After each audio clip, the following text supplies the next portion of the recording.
Appreciate it.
Julie, you have to know how hard it was to move away from the TV to join you guys.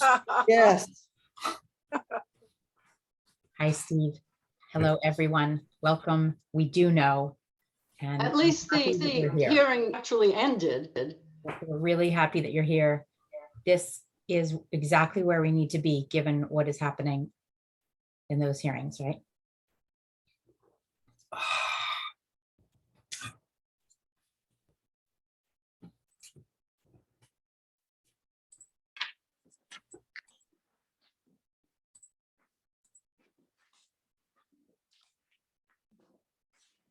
Rabbi Mccoon, can you enable your video? Yep, I've got it up. Great, thank you. Just didn't want it to be going as I had to step away from my computer.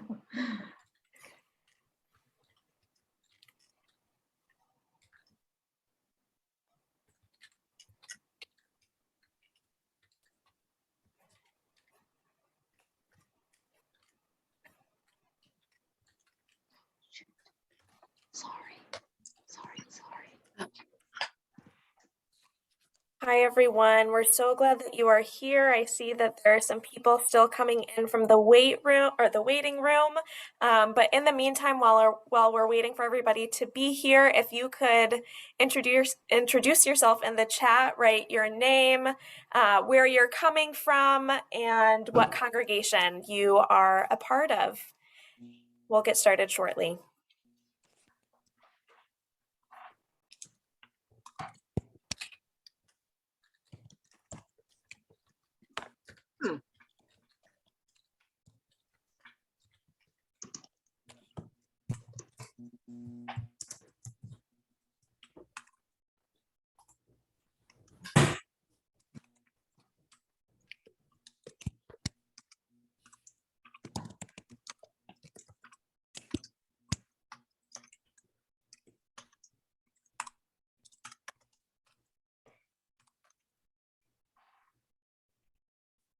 We'll skip to the breakout rooms and then come back.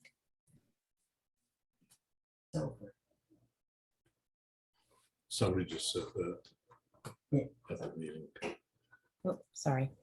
Wonderful. So I think that we'll get started. I know that people are still coming in, but I want to make sure that we are staying close on time. We want to be respectful of your time. So hi, everyone. My name is Rabbi Zoe Mccoon. I am a rabbi in Fremont, California, and I will be emceeing our kickoff this evening.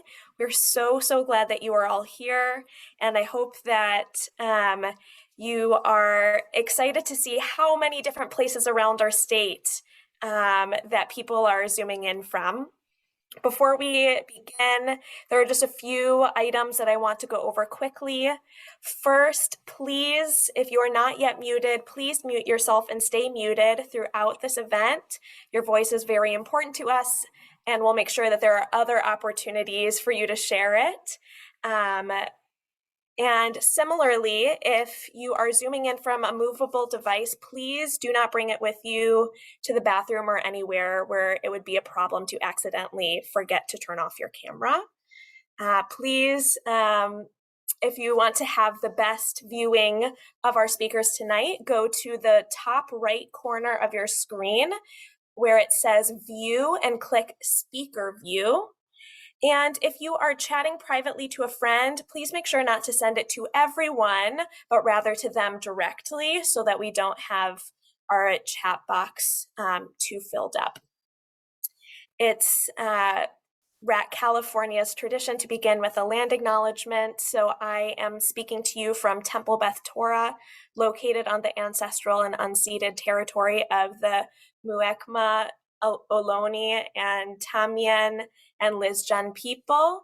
We acknowledge that land acknowledgements are not enough to address the many issues that continue to face Indigenous people in our country, but we hope that our work will honor their history and the value that Indigenous people continue to bring to our world. It is now my pleasure to pass things over to Sam Sachs-Thaler, who will get us started with a song.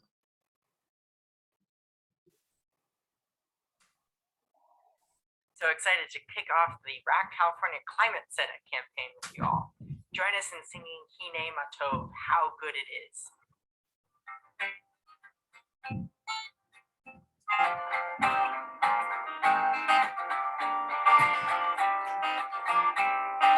Hine Matov, Umanahim Sheverachim Gam Yahad. Hine Matov, Umanahim Sheverachim Gam Yahad. Hine Matov, Umanahim Sheverachim Gam Yahad. Hine Matov, Umanahim Sheverachim Gam Yahad. How good it is, how sweet it is to be together on this day. How good it is, how sweet it is to be together on this day. Hine Matov, Umanahim Sheverachim Gam Yahad. Hine Matov, Umanahim Sheverachim Gam Yahad. New part. Shalom Aleichem, Salam Aleikum. Shalom Aleichem, Salam Aleikum. Try it with me. Shalom Aleichem, Salam Aleikum. Shalom Aleichem, Salam Aleikum. How good it is, how sweet it is to be together on this day.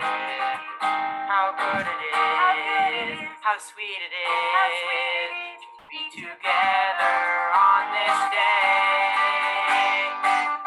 Hine Matov, Umanahim Sheverachim Gam Yahad.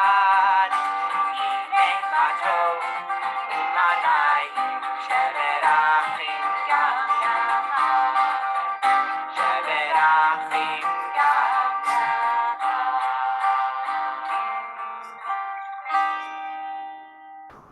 Thanks for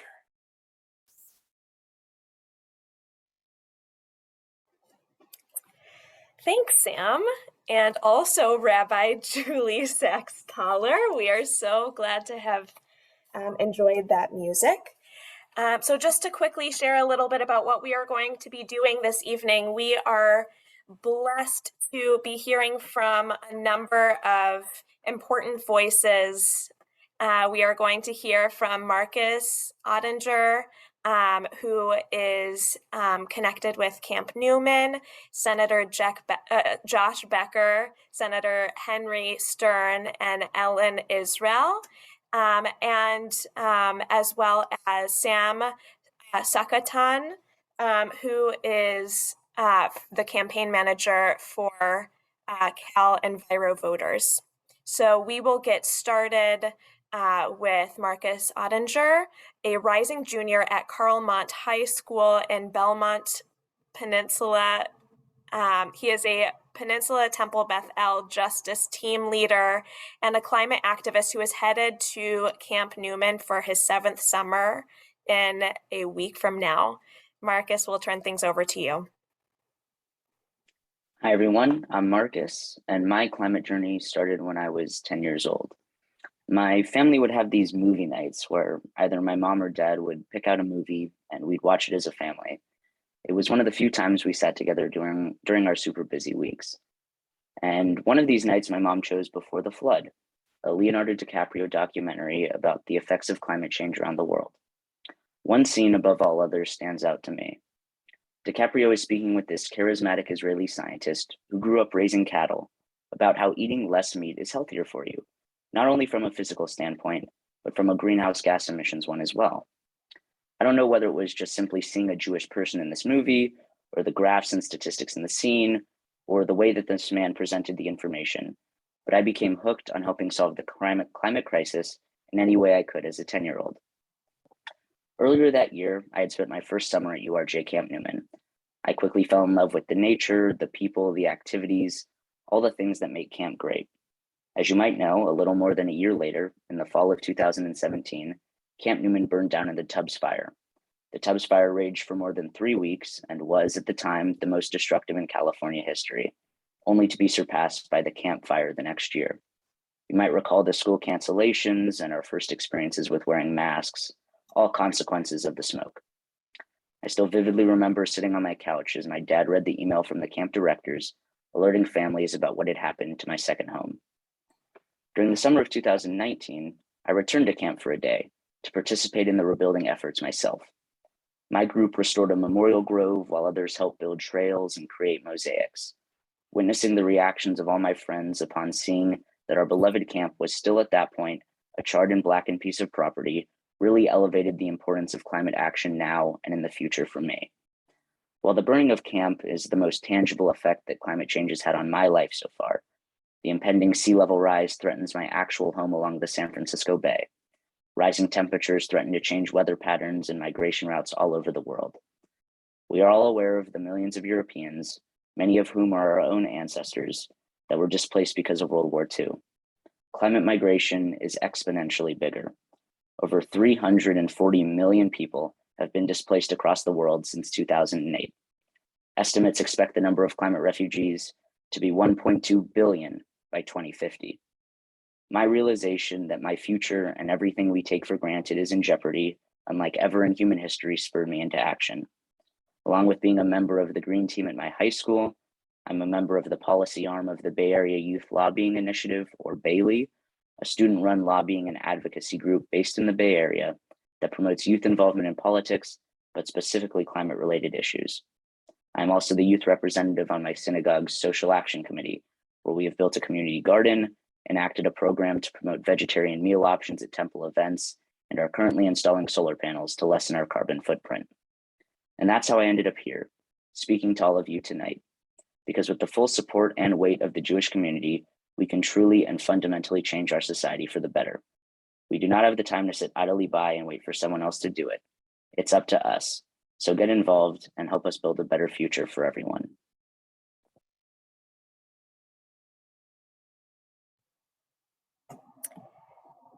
Thank you, Marcus.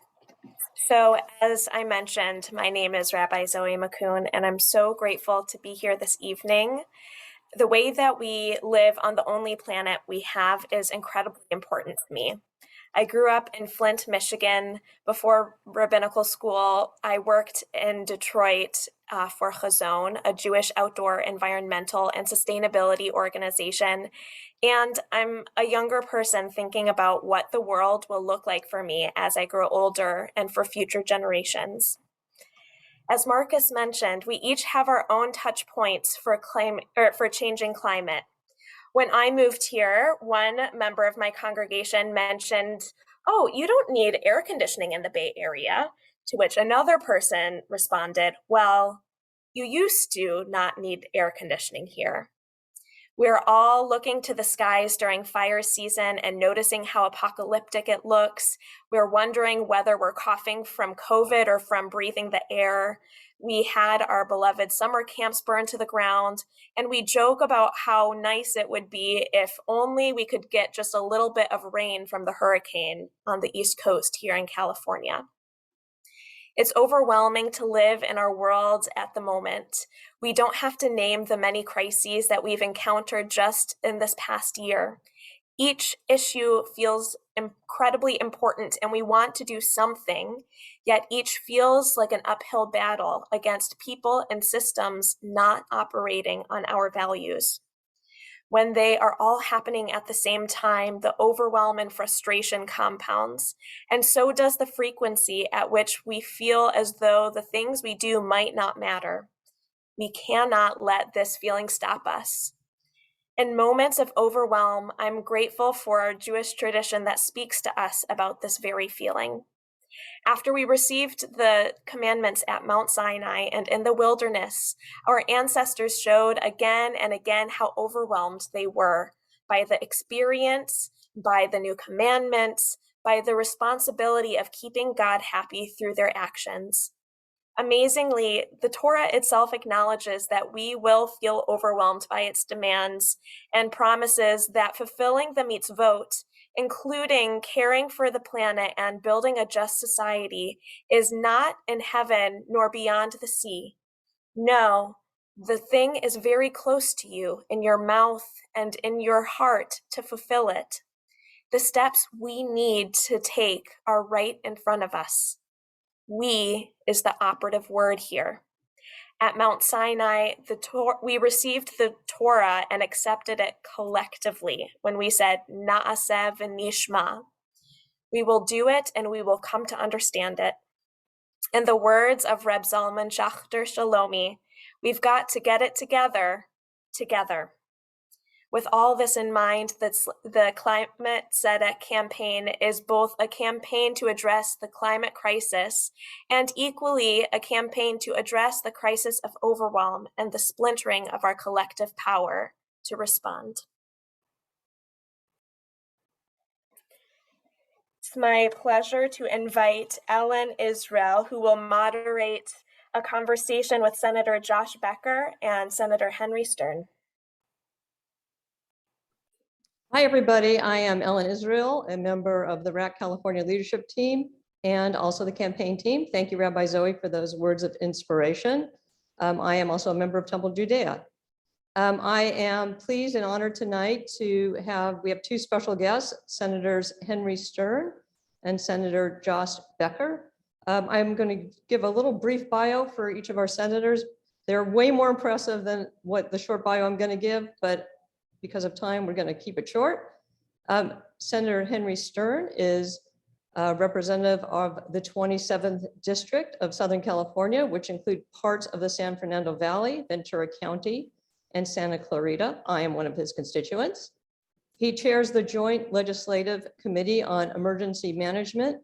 He chairs the Natural Resources and Water Committee. He's a member of the Energy and Utilities and Communications Committee and a member of the Environmental Quality Committee. That's a lot of committees. And Senator Josh Becker is representing the 13th District in Northern California, San Mateo County, and the northern part of Santa Clara County. He is the chair of the subcommittee on the clean energy future.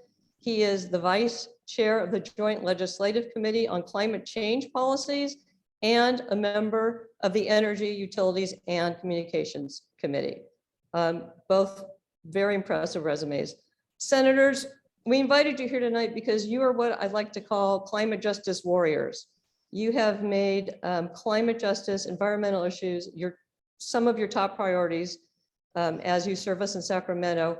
And I'd like to ask each of you if you could tell us a personal story about why it resonates so much with you that you've dedicated so much time and so much of your passion to our environment. Senator Becker, would you like to start? I would, and I just want to thank you all for doing this.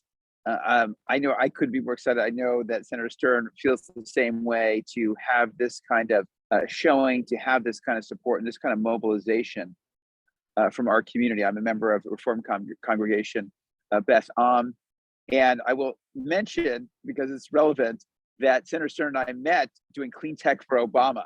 So we started Clean Tech for Obama back in 2007 to really rally the national community to get involved in policy, what you guys are doing right now, because we realized it was just important for people who cared about particularly in green business and solar and wind, and just people who cared about clean energy in general, to mobilize and show support for then candidate Obama. So Henry was the first person I called when I was considering running for the state Senate. So it's really fun to be here with him. And it also couldn't be a more important time. And for all the reasons that all of you know that I won't go into with the effects of climate change that we're seeing, but because of what's happening now in California, I mean, the opportunity that we have right now to lead the country and lead the world is tremendous. And we've done some great things in the past, but it's a battle every day, as Senator Stern well knows.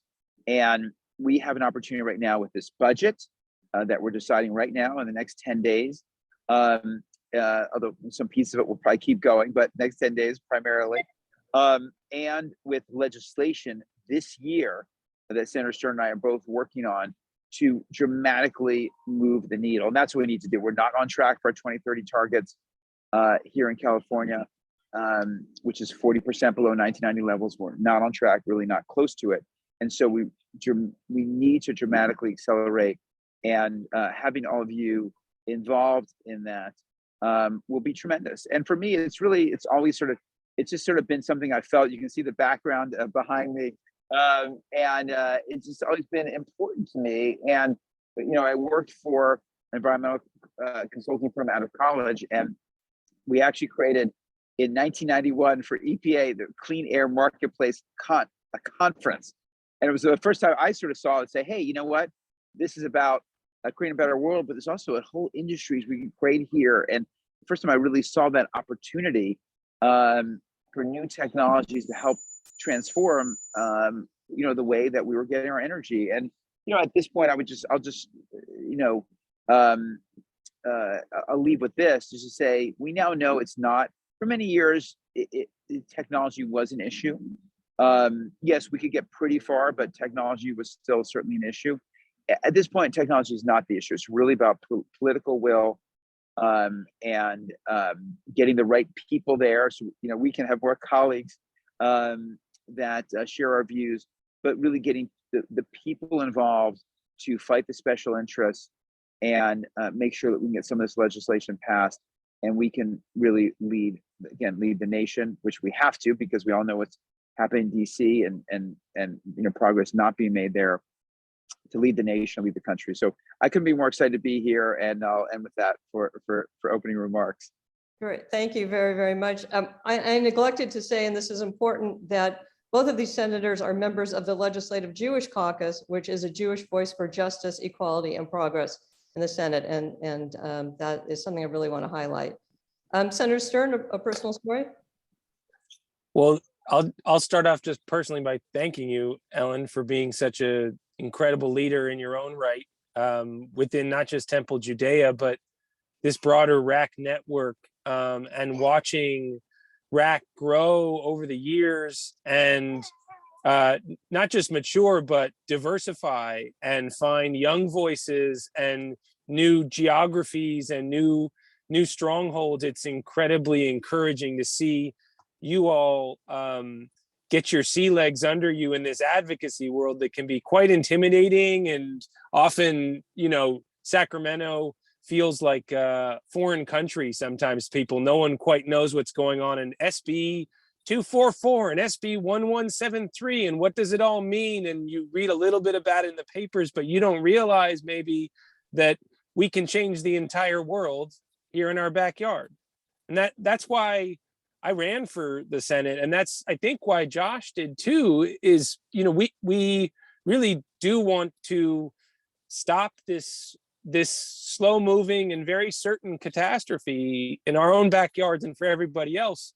And, Josh was a little bit too modest in his own biography. I mean, I was more his intern in law school with clean tech for Obama, frankly, but he was a big time venture capital investor and somebody who knew how to move dollars in benevolent ways and innovation, but I think realized, like I did too in private practice as a lawyer, you can't change the whole world unless you get your hands on political power.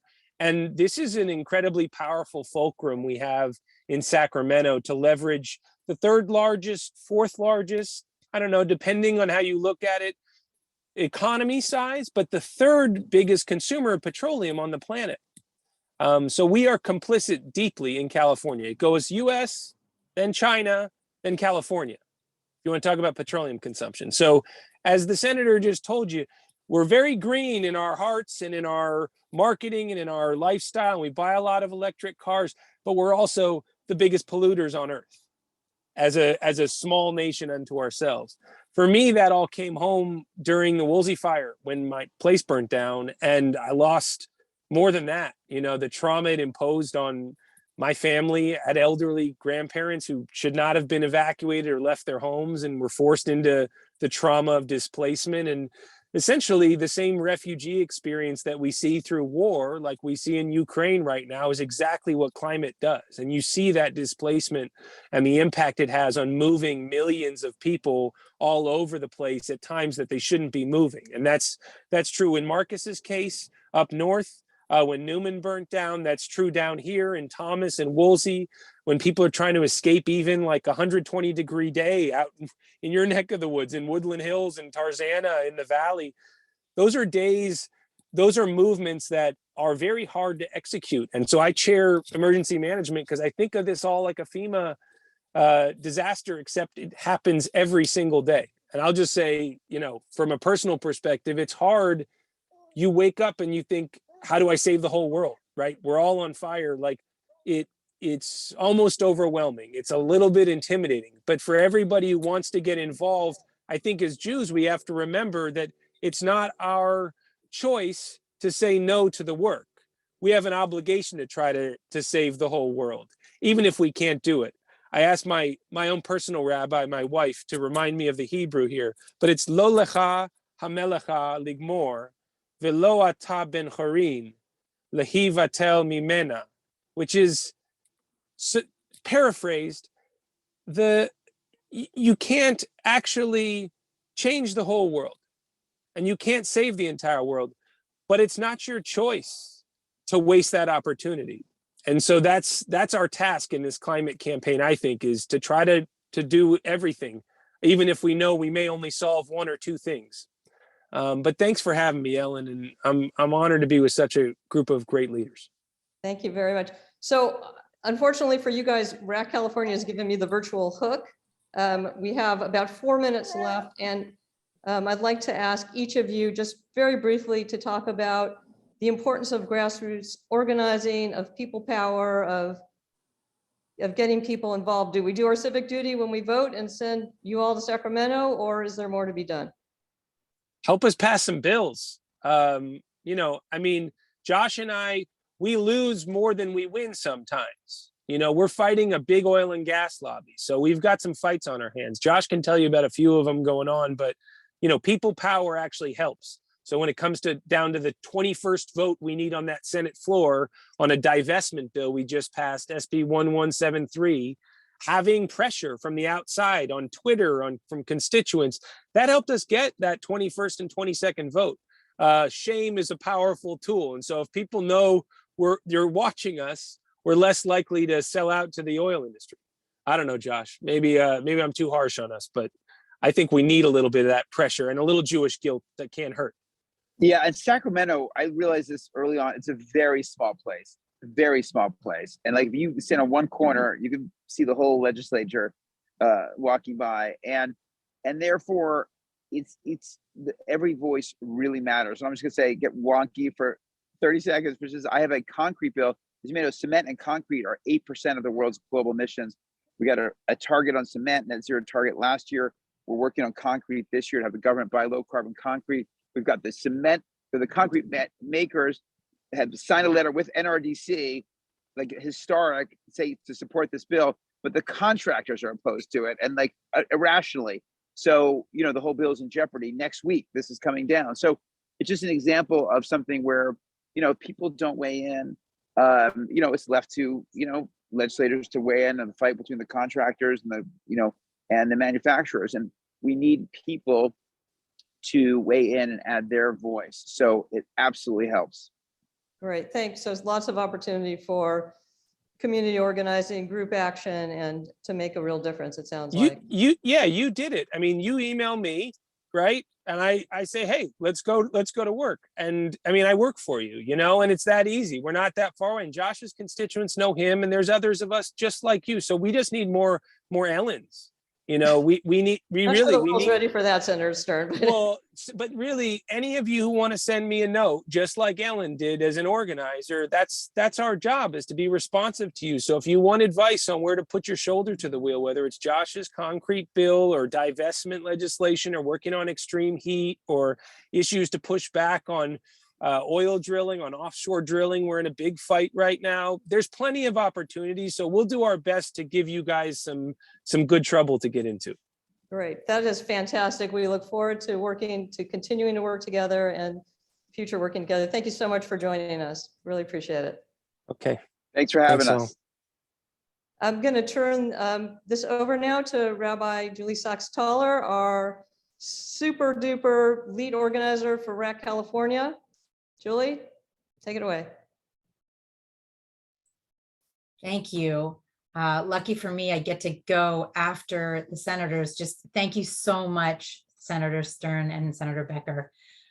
Fantastic to have you with us, and we really look forward to working with you.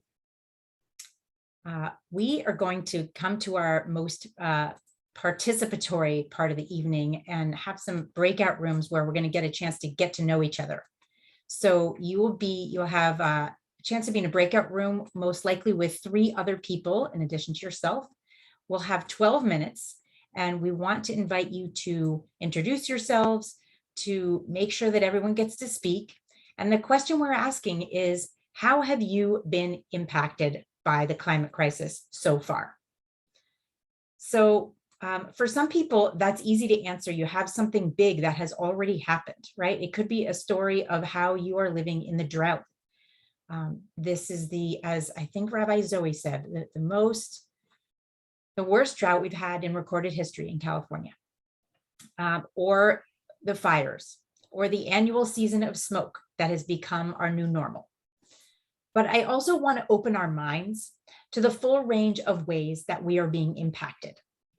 And that means that you could tell a story about being a parent or a grandparent or a friend or yourself, a young person who is learning the climate science in school or through the media. For me, one reason that I participate in the climate movement is that it's really the only way that I can look my son, who's been leading us in singing tonight, in the eye after he reads the science page. And that's been true since he was 10. I had to become a climate activist to be his parent. Or it could be a story about when you first learned that the climate was changing in a way that was dangerous. Or when you learned about the dishonesty of people who were hiding the data about the impact of humanity on the climate.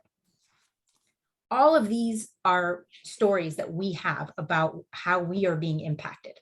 So I'm going to send us into these breakout rooms now and ask you to lead yourselves. Make sure to introduce yourself, share something, make sure everyone gets to talk, and really try to talk about your experiences rather than discussing the issues, which we also all have plenty of time to do in our lives. Okay? We will give you a warning when you have a couple of minutes left. Okay? How long do we have? You have 12 minutes total. Thank you.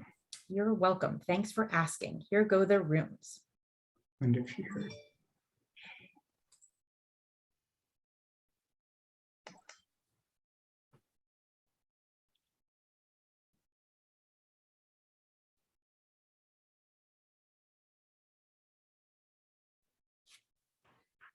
Hi there. Hello. Hopefully we'll have some other people joining us. I was gonna say it might be a room of 2, but I'm just gonna, let's see, another, and then let's see. Yeah. Hi, Marcus. Hello. I think it might be just the 3 of us, so yeah, Okay. totally good. Yeah. Mhm. So who would like to go first? Well, Marcus kind of already did his shtick, huh? Thank you for your talk. Well, it was my pleasure to speak. I mean, I I guess I have already gone, but I guess I can start here as well. Yeah, I mean, as I said, I think certainly camp is a major part of my life now. I mean, back in 2017, it was a big part of my life as well, but it wasn't as large as it is now.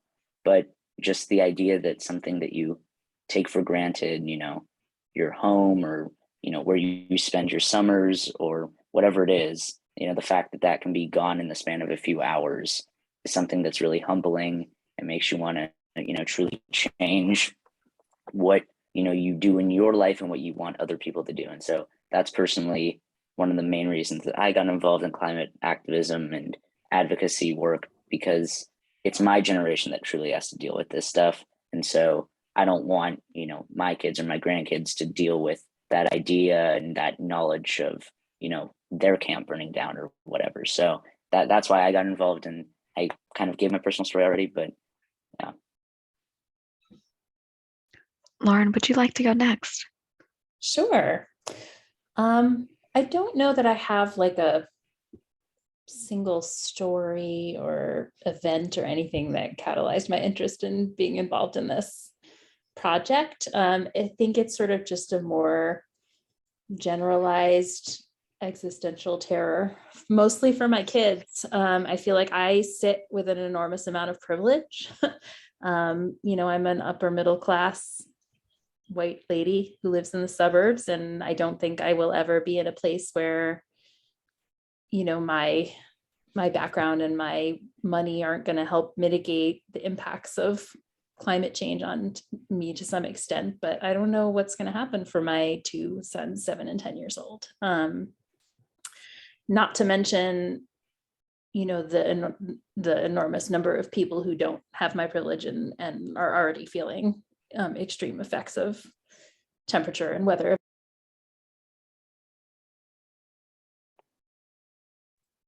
I am muted and now I'm unmuted. Hi, everyone. I hope that you had a wonderful conversation. I'm really grateful to my group. We were talking about amongst all of the challenges, what can we do to feel like there is a future and like there is hope, and where can we find it? So I'm really grateful for that conversation, and I hope you had a meaningful conversation as well.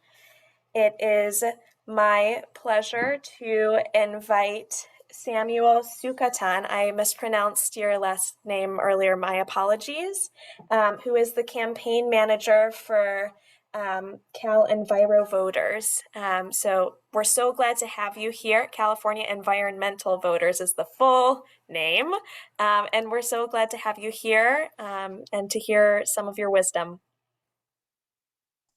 I don't know if I have any wisdom for a crowd of rabbis, Rav Mccoon, but I'll do my best. Good evening, Erev Tov, Leila Tov, I guess. My name's Sam Sukatan. I use the pronouns he, they, and I'm coming to you from my parents' house on unceded Maarengaya land in the city of San Bernardino, California.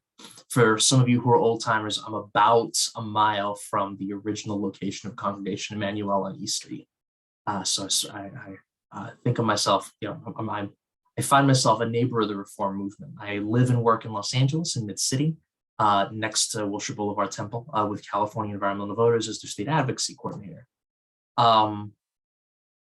You've had some pretty substantive conversation about about the risk. I'm here to kind of, I'm here to point possibly a way forward, I think. So, like I said, grew up in San Bernardino, about 60 miles east of Los Angeles. Moved out to LA, and I live on top of the largest urban oil field in the United States, the Inglewood oil field.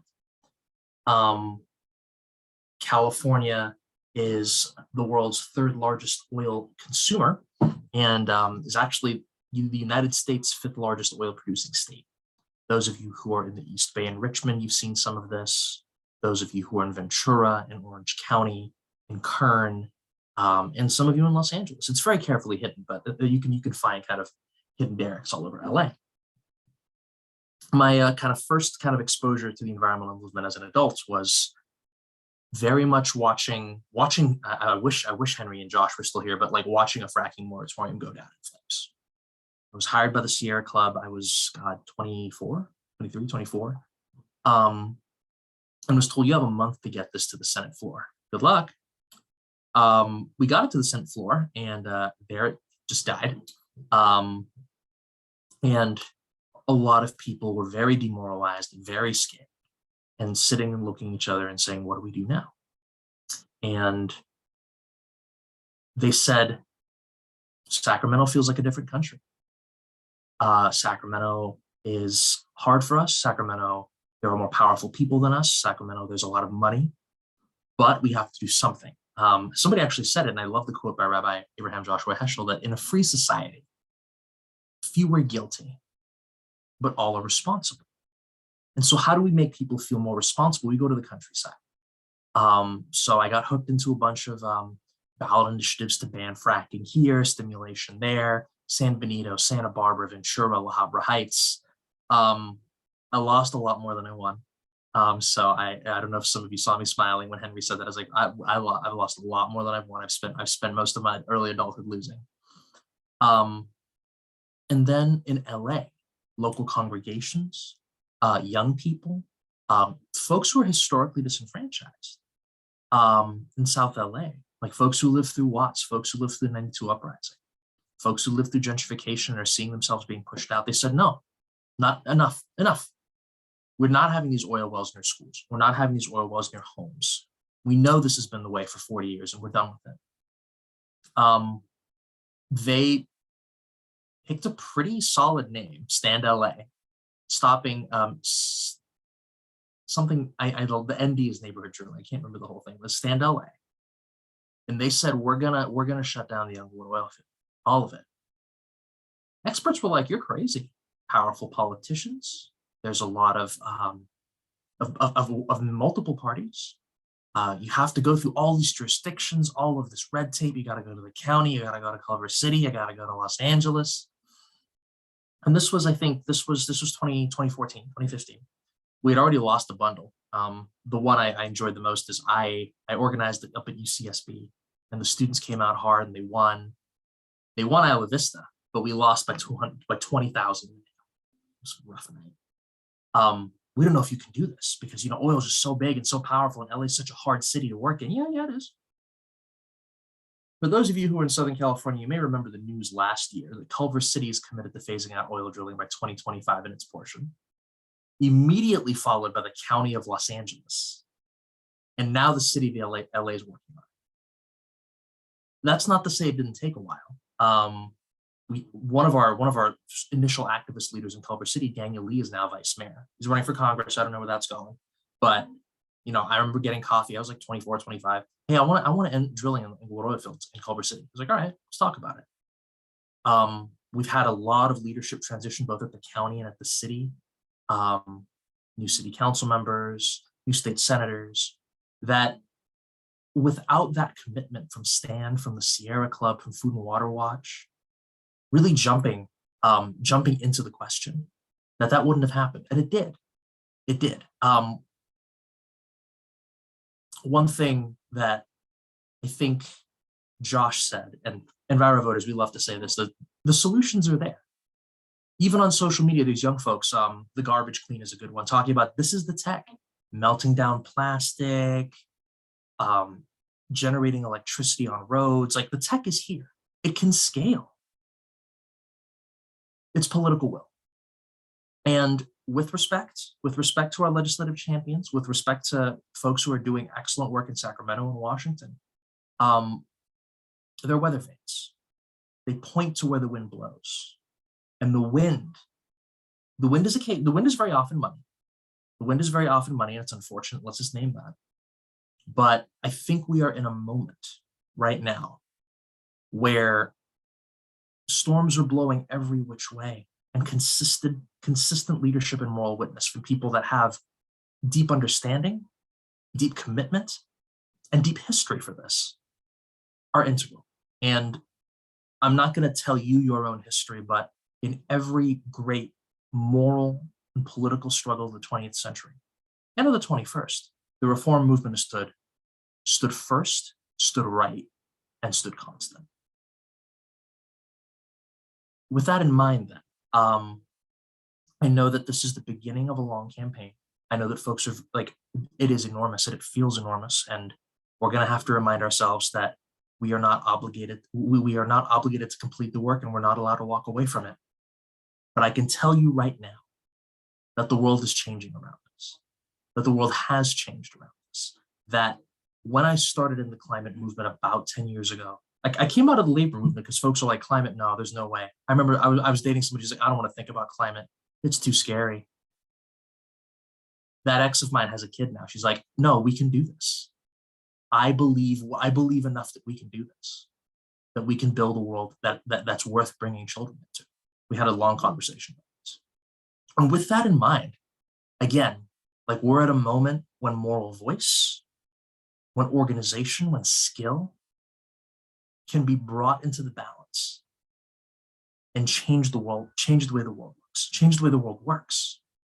In California specifically, the world's 5th largest economy, the US's largest state, like it'll be a lever, not just for American policy, but for world markets.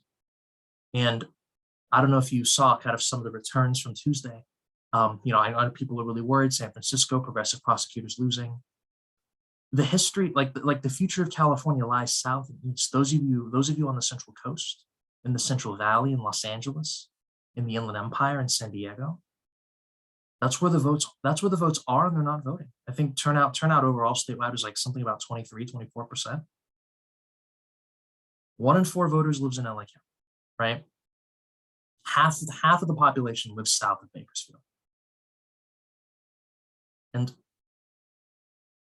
for congregations, for communities, for scholars who can speak to creation care and our responsibilities to each other, that turning down the heat on climate turns down all our issues. Justice, peace, criminal reform, migration, all of that. And so I'm just very excited to be walking on this road with you together today. Thank you so much, Samuel, for those inspiring words. We're excited to be on this road with you as well. My name's Arlene Rosenberg. I'm from Peninsula Temple Shalom in Burlingame, and I'm joined by Renee Wolf from Temple Israel of Hollywood. We are both members of RAC California's campaign and leadership teams.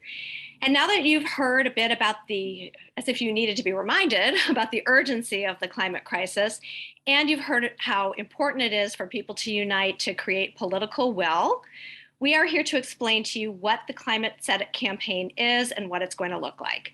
Renee, can you get us started? What is the Climate Tzedek campaign? That's a great question, Arlene. Climate Tzedek is a campaign to build our power and achieve just, science-based solutions to the climate crisis. We will engage everyone in our congregations to demand bold changes in our current policies to create a sustainable world for ourselves and the generations to come. For me, the campaign is an opportunity to set aside my own despair about the challenges we face and do something positive with my community to make the changes we need. Arlene, why did we choose climate justice as our campaign this year? Well, when we were looking for a campaign, we knew that we wanted to work on an issue that, first, directly impacts us, our congregations and communities. Second, advances our reform movement's commitment to racial and economic justice. And third, allows us to express our Jewish values in public discourse. And the Climate Tzedek campaign meets all those criteria. As we've just learned from one another during our breakout room discussions and from the speakers we've heard, this issue is urgent for every one of us. Drought, fires, heat waves, unhealthy air quality, concern for our future and the future of our children and grandchildren have become part of our daily lives. It's like an entire 10 plagues just from climate change. In addition, we know that communities that experience systemic racism and economic oppression suffer disproportionate climate impacts, connecting this campaign to our movement's work for racial and economic justice. And of course, working on climate justice is deeply Jewish. Judaism is an earth-based culture. Jewish texts and rituals teach us to care for the earth and connect us to the cycles of the season. And there's nothing more Jewish than fighting for justice so that everyone can live safely. And to ask a very Jewish question, Renee, how is this campaign different from all other RAC California campaigns? Manishtana. Those of us who have worked on previous RAC California campaigns know that in past years, we have lobbied on a top priority bill or budget campaign. Under this model, we achieved many important victories that we're extremely proud of. This past winter, the RAC California leadership team, which is made up of rabbis and leaders from congregations across the state, reflected on our work and decided that we want to make a bigger and longer term impact. To achieve that goal, we've made two changes to our approach. First, we are committing to a 2 to 3 year campaign because we cannot move the needle on any of the big issues we care about in just one legislative session. And second, we are focusing on building a much larger base of engaged members so that we can exercise more power. Power to create change on the scale needed to address our major challenges, and power to hold our policymakers accountable on an ongoing basis. Achieving this kind of power will require us to engage every group in our congregations. Arlene, what will this campaign actually look like? Well, to build the power we need, we will start by building engagement and positioning the issue of climate and the Climate Tzedek campaign at the center of Jewish and congregational life. We will connect our spiritual, cultural, and social lives with the climate crisis to make clear the need for Jewish communities to respond. How will we do this? We'll create educational programs about climate disruption and potential solutions.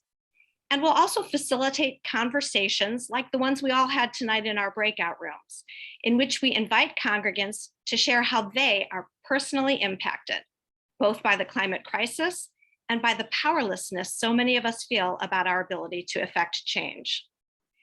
It will be important to engage all groups within our congregations in these conversations, not just social justice team members, but people who come to services, board members, committee members, day school and religious school families, teens, young adults, Torah study participants, every cohort.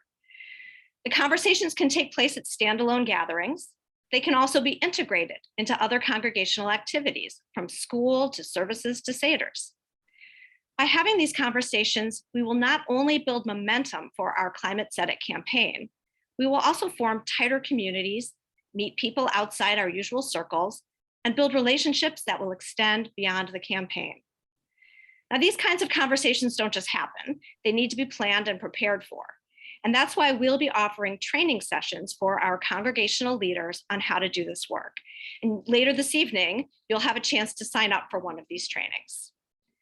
But don't worry, we're not going to just talk about climate, we're also going to act. And Renee is going to talk about how we'll do that. Later this summer, as the current legislative session is drawing to a close, we will choose a key climate bill that needs our support, and we will put our weight behind it through emails, phone calls, targeted lobbying, and other actions. Plan to join us on August 4th at an action meeting where we will set this work in motion. And if you'd like to help select the bill, we invite you to join the campaign team. Starting in 2023, we will identify one or more concrete ways to drive California's transition to a sustainable future. And we'll partner with community-based groups to make sure these changes happen. For example, we might advocate for housing near transit or the use of climate-friendly building materials.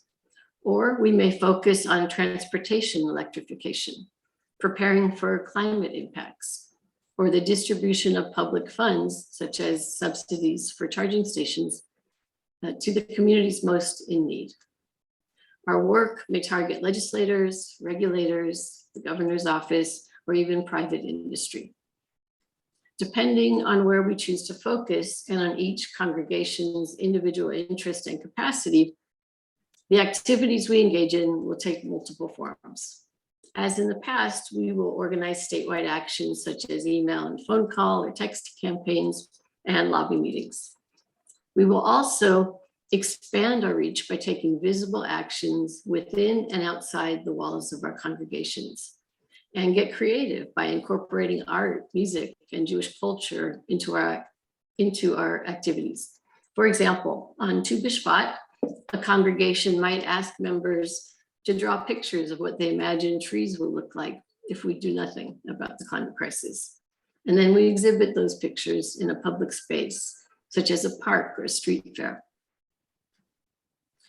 In all the work we're doing on the campaign, our congregations will have the opportunity to work with other local groups, which will enable our congregations to engage with the broader multi-faith community outside of our temple walls.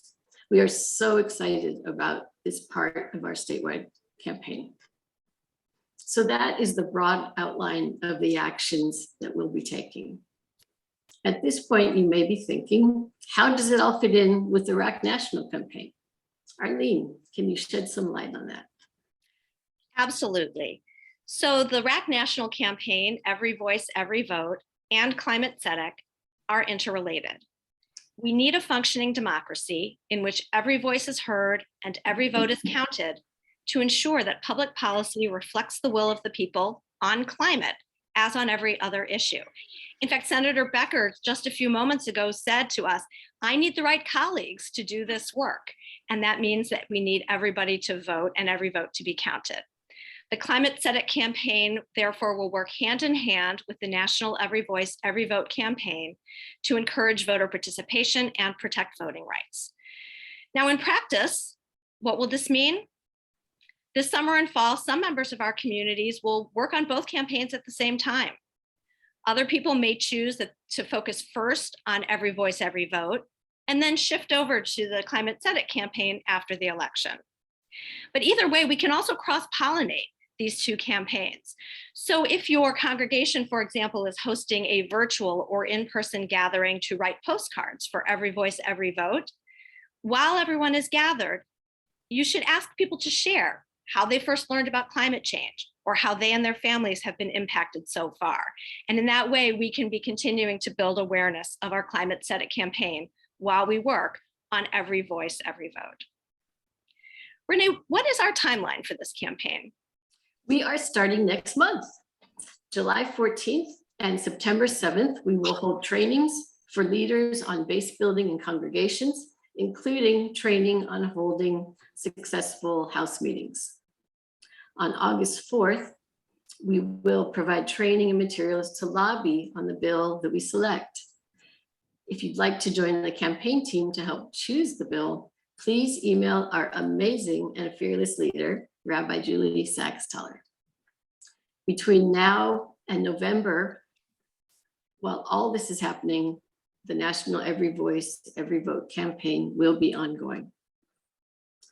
And in December and January, we will hold regional gatherings of RAC California member congregations to enable local congregations to build relationships with one another, other than in a lobby meeting, to share best practices on base building, to provide educational programming. We've just shared a ton of information about the arc of this campaign, and you may be thinking, well, what can I do now? Please sign up for the training in July and/or in September. It's a great place to brainstorm about what your congregations can do, and for the August action meeting. The links to register for all these events will be in the chat. You can also join the campaign team to help decide what bill we want to lobby on in August and take action with the Every Voice, Every Vote campaign. As always, please email us with any questions. Now I am pleased to introduce Andrew Goldenkrantz, a leader at Temple Beth El in Aptos and a member of the URJ Commission on Social Action. Welcome, Andrew. Thank you. Thank you, Renee, and thanks to the whole team.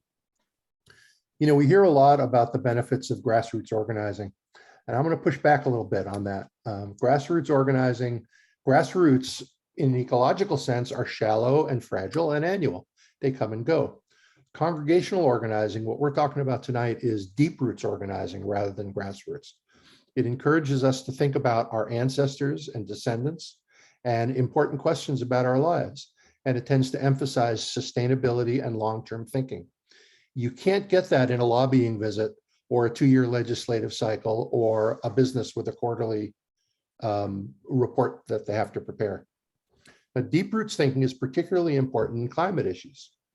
At our temple, our decision to install solar panels was right globally, but it was also right practically in helping us save money. Studying text related to these issues engages me in transformative conversations. And working with kids at our temple school and thinking about their world and how we can engage in it together is priceless. And this is what congregations can do distinctively. Working through our congregations give us all these opportunities: education in Jewish values, sustainability of our building and operations, and opportunities for community engagement.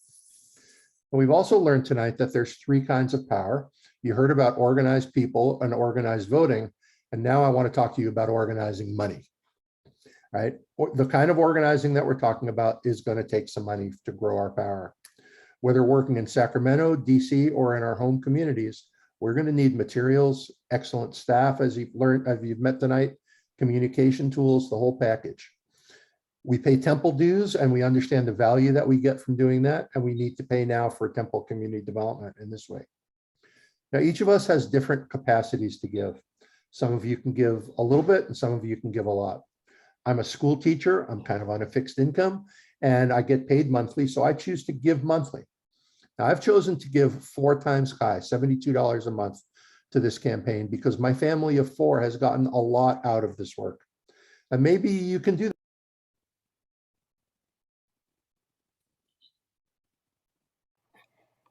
that. Oops. You've Andrew, Andrew, you got muted somehow. Okay, so I'm going to just double back real quick. So each of us has a different capacity to give. Some of you can give just a little bit and some can give a lot. I'm a school teacher, so I'm on a kind of a fixed income. I get paid monthly, so I have chosen to give monthly. And I've chosen to give 4 times CHI, $72 a month, because my family of 4 has gotten a lot out of this kind of work. Maybe you can do that, or maybe you can give $18 a month, or $18 once a year, or $1,000. If you look at the chat space, you'll see a link to the donate site. Why don't you click on that site right now before you have a chance to forget and worry about something else while we're singing our way out of tonight's meeting. Back to you, Rabbi Julie, and thank you, everybody. Wow. Thank you, Andrew. A little something happened to my computer, so it's going to take me just a moment to bring up the last song.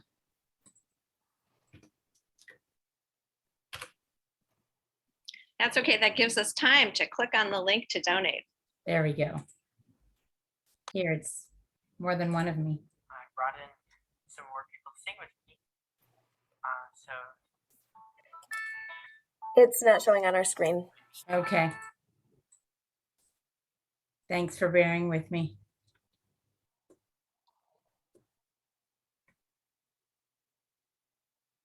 I think we did here. Yep. A little trouble with the double screen. Hearing be fine. Gonna try again.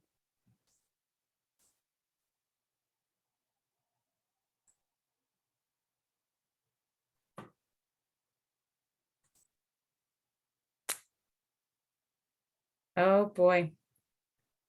If I could share my screen, I sure would. In the meantime, while we're waiting, I just want to say thank you to everyone who stayed with us till this point, and also to everyone who came for any part of this evening. There's a lot of good work to be done, and may we be like Atzei Chaim, may we be like trees of life with deep roots rather than like the shallow roots that Andrew was telling us about. Thank you, Rabbi Zoe. Are you seeing us? Yep, we're seeing it. We're ready to go.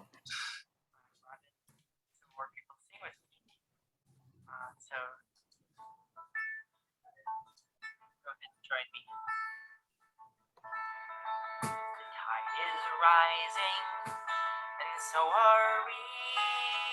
The tide is rising, and so are we. The tide is rising, and so are we. This is where we are called to be. This is where we are called to be. Sing with me. The tide is rising, and so are we. The tide is rising, and so are we. The tide is rising, and so are we. This is where we are called to be. This is where we are called to be. The task is mighty, the task is mighty, and so are we. The task is mighty, and so are we. The task is mighty, and so are we. This is where we are called to be. This is where we are called to be. The land is holy. The land is holy, and so are we. The land is holy, and so are we. The land is holy, and so are we. The land is holy, and so are we. Where we are called to be. This is where we are called to be. The world is ready. The world is ready, and so are we. The world is ready, and so are we. The world is ready, and so are we. This is where we are called to be. This is where we are called to be. Just voices the tide. The tide is rising, and so are we. The tide is rising, and so are we. The tide is rising, and so are we. This is where we are called to be. This is where we are called to be.